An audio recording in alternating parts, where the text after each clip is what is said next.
the Taliban insurgency at all. So the one compound we visited in Sirkut was actually a place that we first reported about on Democracy Now! Months ago. We were there the day after the raid happened, where the U.S. claims to this day that a man was killed, Kari Shams-Udin, who doesn't exist, didn't live on the compound. No one in the village knows who he is. We interviewed the chief of police and says, never heard this guy's name. They killed an entire farm family named Shamsul Rahman.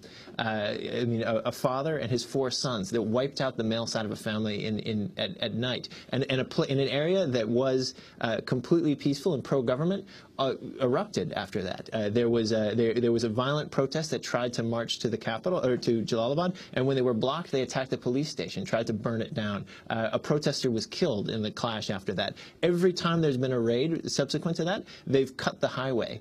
They've come out and blocked the most important logistical route in the country, which is outside of Jalalabad. So, you know, concrete evidence that these raids are actively undermining the fragile Afghan state. You know, we're in this family's, you know, mud brick kala compound. People live in these, they're like huge, almost small fortresses built up, you know, 10, 12 feet high with mud brick walls. And then inside of it, you have multiple generations of families living. And we went there and we were welcomed into their home. I mean, what really was humbling is, for most people that are targeted in these night raids, the only Americans they've ever met are the people that killed their loved ones and me and Rick.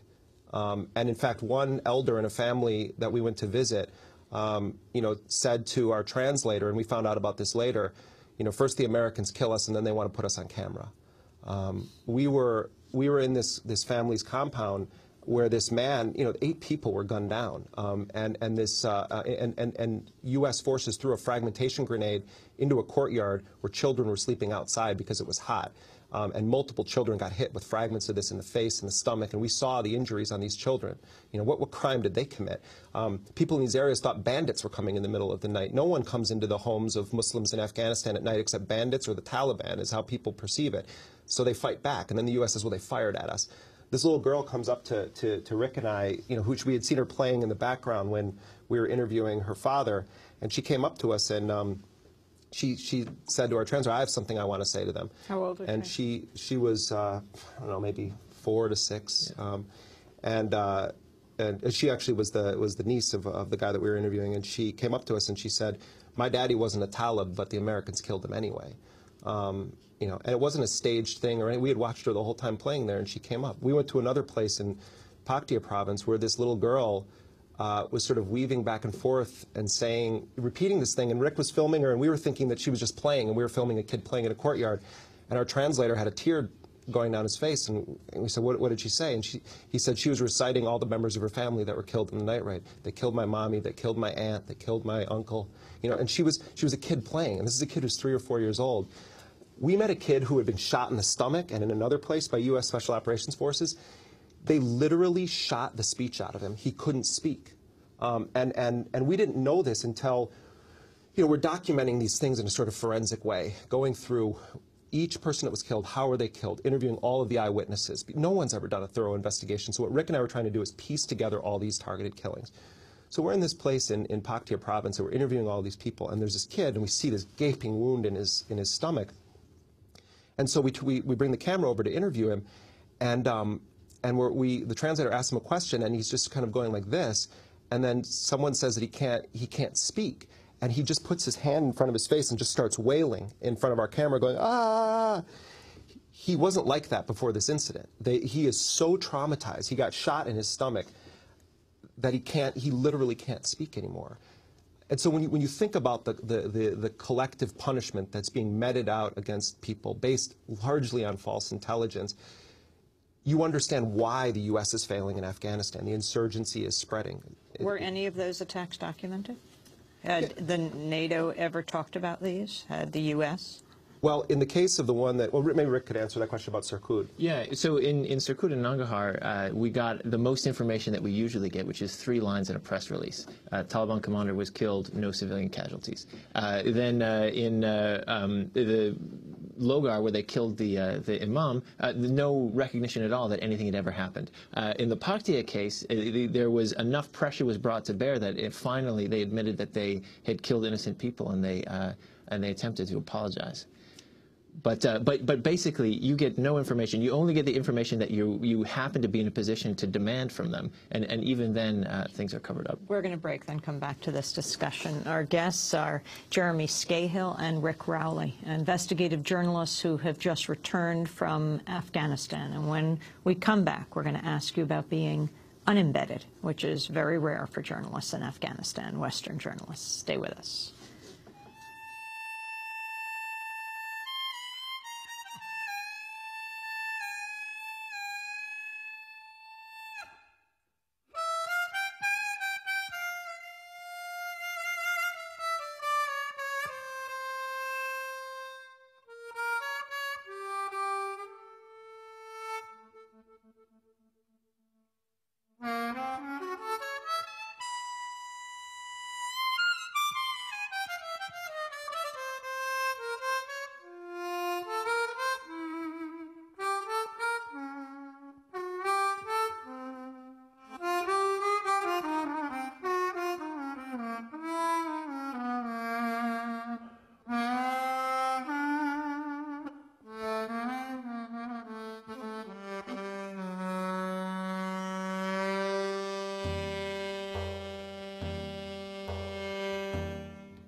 This is Democracy Now!, democracynow.org, Moments, Rabi Abu Khalil, and a shout out to the students at Fannie Lou Hamer Freedom School from the Bronx who are all here watching today's show, learning about journalism. I'm Amy Goodman with Juan Gonzalez. I can't think of a better time to learn about journalism than today with two investigative reporters, Jeremy Scahill and Rick Rowley. Jeremy just wrote a piece in The Nation called Killing Reconciliation, learning about journalism from unembedded journalists. Rick, talk about your experience being unembedded, going out of Kabul.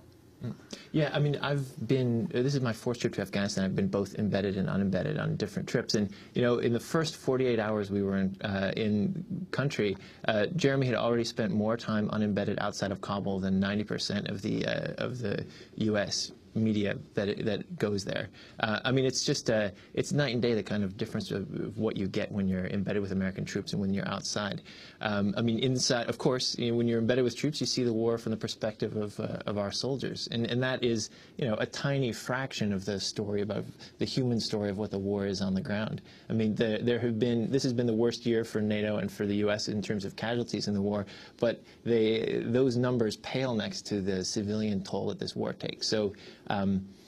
Yeah, I mean, if you're embedded with troops, you're getting, you know, a tenth of the story that needs to be told there.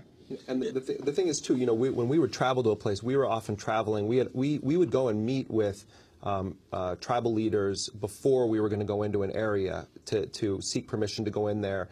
And part of the reason that we did that is we wanted to be able to speak to people away from any version of a threat or intimidation, and we wanted to be able to speak to them clearly about what they believed.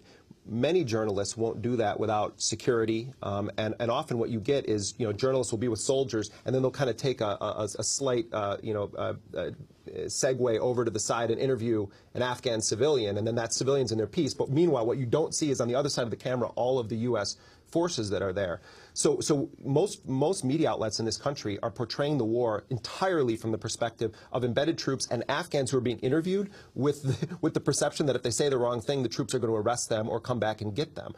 So I think that's part of why there's such a major disconnect from what people are saying on the ground and what we see represented on corporate television here in the U.S. Well, speaking of a disconnect, there's been a lot of attention in recent days on the U.S.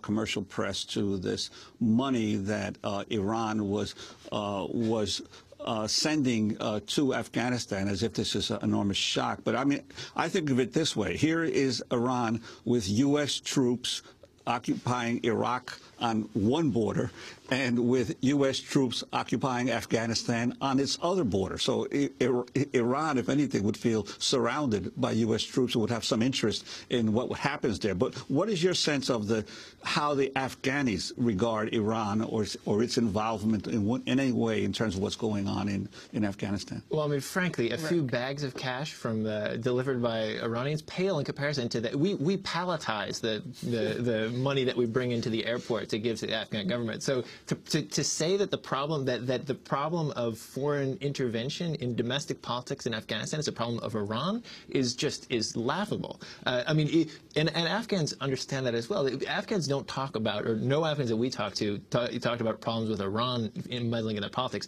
They're worried about the U.S. and they're worried about Pakistan. I mean, so yeah, this is clearly a diversion. I want to ask you about this. This is from McClatchy. U.S. claims of Afghan peace talks a psychological operation, says an official. New doubts are being raised over reports the Obama administration's backing peace talks between the Afghan government and the Taliban. U.S. officials have claimed they've allowed senior Taliban leaders to enter Afghanistan for meetings with Afghan leaders, with some even flying aboard a NATO aircraft. But McClatchy newspapers report several U.S. officials and experts see the claims as part of an information strategy to sow division within the Taliban, and that no significant talks are underway. One U.S. official said this is a psychological operation, plain and simple. Well, look, I mean, General David Petraeus is like living in Oz when he's speaking. Holds these press conferences about how they're clearing out Kandahar. They're taking the battle to the heart of the Taliban. The Taliban are winning. They're winning. Their numbers are growing. They don't need to go to the negotiation table with the United States. They're defeating the United States military in Afghanistan right now. When we talk to Mullah Zaif, when we talk to a Taliban commander on the ground, they're saying, we're different from you. We have ideology. You can't figure out how to define victory. Victory for us is two things: freedom or martyrdom. And if we die in the cause of freedom, we've won. So the point is that these guys are saying, we've never heard of something called the Quetta Shura. As Mullah Zaif said to us, that's something that you created in the American media. We have shuras or meetings all the time in Peshawar and in Quetta. Maybe Mullah Omar is walking around Afghanistan. You have no idea. We're ghosts to you. And that's what this Taliban commander from Kunduz that we interviewed said. He's like, we're like ghosts. You can never see us, and then all of a sudden, boom, your vehicle is blown up. I mean, the reality is the Taliban are not in a position where they're being forced to the negotiating table. If anything, it's the U.S. that's being forced to try to find a way out of Afghanistan, because the Taliban are gaining strength, and there's other groups rising up that aren't even under the control of Mullah Omar. The insurgency is spreading. We talked to the former foreign minister for the Taliban, Mutawakil, and he said what you're seeing is classic guerrilla insurgency right now in Afghanistan. It's starting in the rural areas, it's spreading to the smaller cities, it's going into the district centers, and eventually it's going to hit the capital city. And he was saying that this is all the making of the Americans. Well, the Taliban will negotiate with the Afghan government if the U.S. leaves. I'd like to ask you about WikiLeaks, which has come under criticism from the Pentagon for releasing the nearly 400,000 classified military documents on the war in Afghanistan. This is what General Stanley McChrystal, the former commander of U.S. and NATO forces in Afghanistan, who also ran special operations during the surge in Iraq, had to say about the Iraq war logs on the eve of their release. I think first, the decision by anybody to leak classified information is something that not only is it illegal, it's also something that individual is making judgments about the value of that information and the threat to comrades that almost nobody is qualified to make that judgment. So if somebody leaks information that puts me or one of my soldiers at risk, I think that's a level of irresponsibility that's very upsetting. Then there's the decision to release them widely. I also am not comfortable with that either. I think that a level of responsibility towards our people needs to be balanced with any argument for a need or right to know. I can't judge every single piece of information. I wouldn't try to. But I would say that there has to be that balance and there has to be that level of maturity, because it's likely that the leak of some of that information could cause death of our own people or some of our allies. That was the General Stanley McChrystal talking about the 400,000 documents that have been leaked by WikiLeaks on Iraq this time. The last batch, the 76,000 or so, were on Afghanistan. And this was on the eve of this release, the largest release of military documents in the U.S. in U.S. history. Jeremy Scahill, Rick Rowley, you guys were in Afghanistan when this happened. What is your response? A lot of this, of these documents showed the privatization of the military and what's happening. Well, I mean, first of all, regarding Blackwater and other military companies, these documents show that the State Department was fully aware that Blackwater was killing civilians while guarding U.S. diplomats. And actually, one of the documents indicates that the State Department chose not to discipline or go after Blackwater because they said it would hurt